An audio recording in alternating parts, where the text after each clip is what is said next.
Question at a time.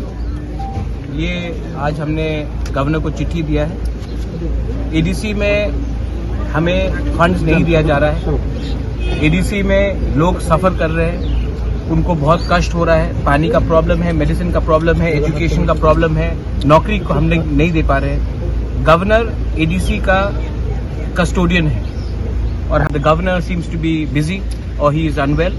I wish him all the best for his health, but हमें भी अपना बात करने का अधिकार है और हमारे बहुत बिल्स पेंडिंग है।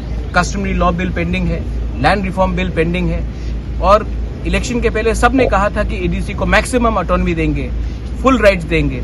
आज इलेक्शन खत्म होने के बाद भी हम यहाँ आते हैं और गवर्नर हमसे मिलते नहीं हैं। ठीक है, शायद वो बहुत बिजी हैं, क्योंकि मैंने सुना है कि कलकत्ता से या दिल्ली से कोई भी अगर उनका मेहमान आता तो वो 2 मिनट में मिलते हैं। हम लोग यहाँ में इलेक्टेड रिप्रेजेंटेटिव्स हैं, हमें पब्लिक ने चुना है वोट देके।